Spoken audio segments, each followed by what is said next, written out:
What's going on, guys? Welcome back to the channel. If this is your first time here, welcome. Be sure to subscribe, notifications on, be notified each time I upload a new video.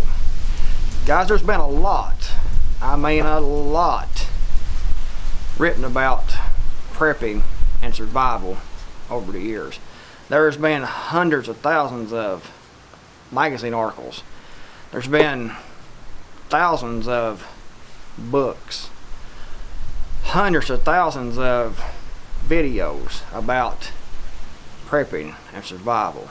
And you know, you've read the headlines: how to survive an economic collapse, how to survive an EMP, how to survive a economic collapse, how to survive a pandemic, how to survive a civil war, how to survive this, how to survive that.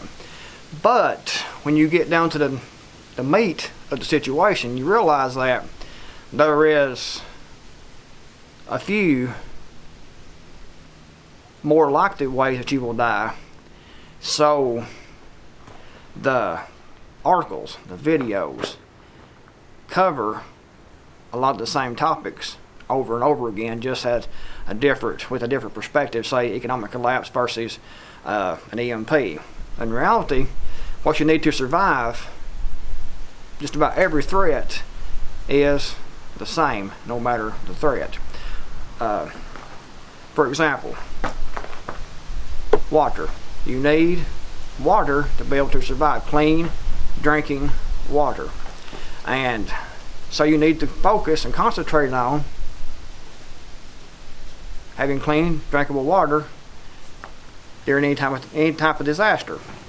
So it's a good idea to bring up Google Earth with your location and look around your location to see if you can find any rivers, creeks, lakes, whatever's available water-wise, and note those locations out, because you might need that information later.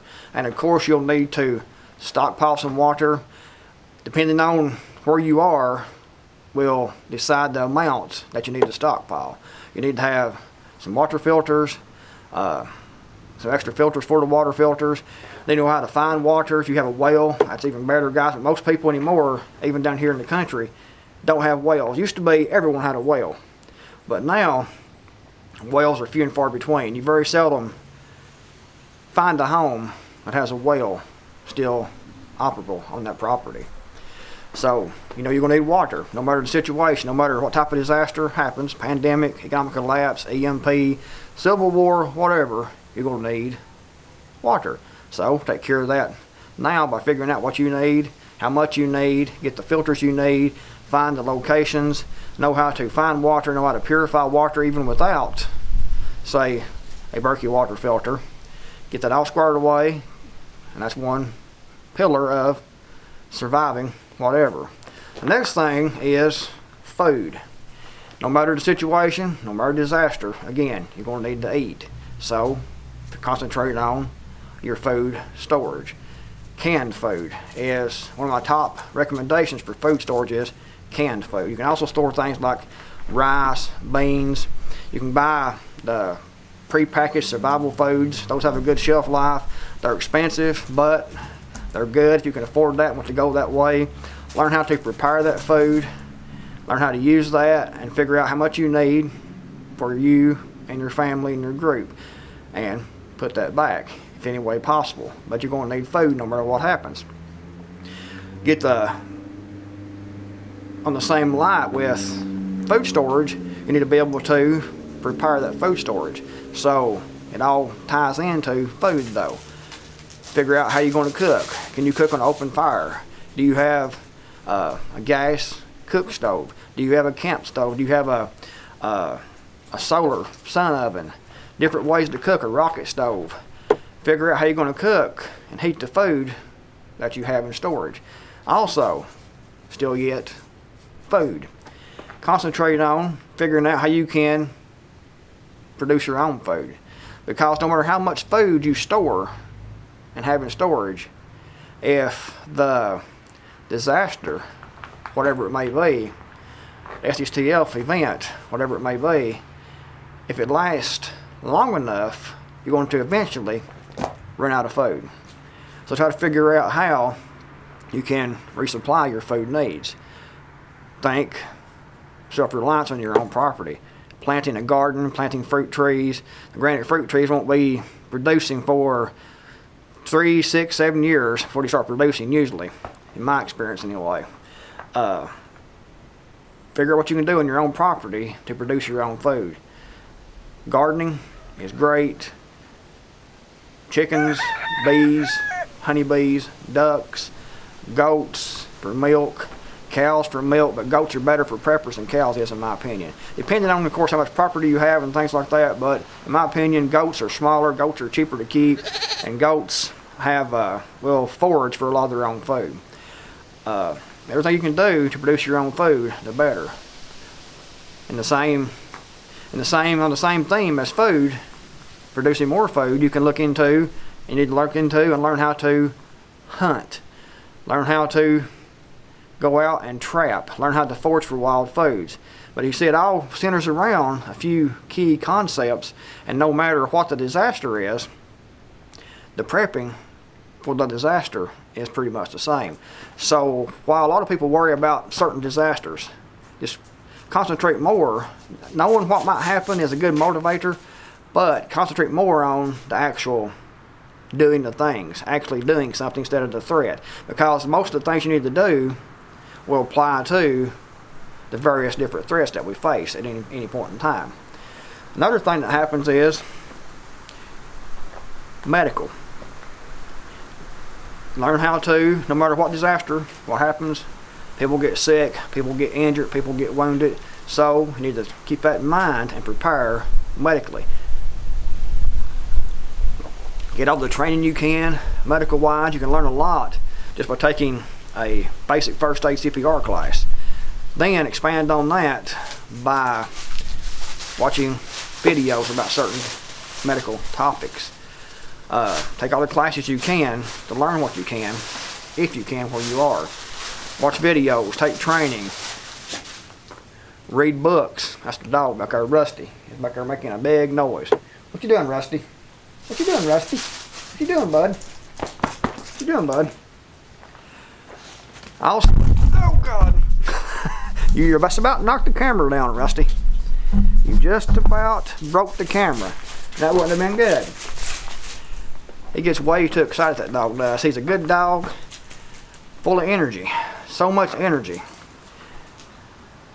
More energy than I can keep up with sometimes. But anyway, medical. Lost my train of thought there for a second, guys. Medical. Store back as much first aid supplies as you can. Even things you don't know how to use yourself, if you can't, try to learn how to use those, but even if you can't, someone else might be able to in the future. One thing would be definitely be in demand would be antibiotics. Now, I'm not a doctor, I can't give medical advice, but I've heard from other doctors that you can use fish antibiotics, like fish mocks, and some others. Skipping my mind right now what they're called, but you can use those for humans in situations where antibiotics are needed. But antibiotics are great to have stored back. If you can get those from the doctor and put those back, that's a great idea too if you can do that. But water, food, and medical. And guys, another thing that will cause a lot of people to perish after a major SSTF type of event, no matter what it is, would be people behaving badly, people coming and trying to take what you have, people trying to kill you, people trying to use you, to enslave you, to do terrible things to you. If you look at history, it's been that way throughout history. People trying to take from other people, this village, robbing this village, this country, attacking this country for the resources. And we'll see that on a wide scale after any type of event, especially when the unprepared. The unprepared will seek out other people to loot, to steal from, because they didn't have the foresight to prepare themselves. So, people behaving badly. What can you do about that? If you can move to a location where there are less people, you'll be better off because there's less people to have to deal with. But still, that doesn't put you out of harm's way completely. If you have a more self-reliant neighbors, if you have less people, you'll have less trouble and less likelihood to have a bad confrontation with unprepared individuals. But people behaving badly is a great threat, no matter the disaster. So you need to learn how to defend yourself. Learn how to set up home defenses. Learn how to use your firearms to to the maximum effectiveness. Get training. Take courses. Practice if you can. Right now, ammunition is hard to find right now, so it's hard to practice a whole lot because ammunition is so hard to find, and you want to save your ammunition, but you can do a lot through dry fire practice, drills, and things still yet without using live ammunition. But nothing takes the place of actual live fire. So if you can do that, do that. Set up your defenses, like I said, your house, everything you can to set up your home defenses. Secure your doors, your windows, secure your property. Have alarms outside your home to know when someone comes on your property. But it's best, guys, to defend your home away from home. Now, most people, it's not going to work out that way. Most people will be inside their home, somebody will knock on the door, and you have to defend your home at your home. But in the best case scenario, and it's best for you, is to defend your home away from your home before the enemy can get to where you are. You go to them and take care of the problem before it gets to your home. That's the general concept. Well, guys, that's the main ways that people will perish during a long-term SSTL type of event. Clean drinking water, food, medical, and people behaving badly. Well, guys, if you enjoyed the video, give it a thumbs up. If you haven't subscribed, be sure to subscribe, turn notifications on, be notified each time that I upload a new video. Guys, thanks for watching. I'm Creekmore. I'm out of here. I'll see you in the next video, hopefully.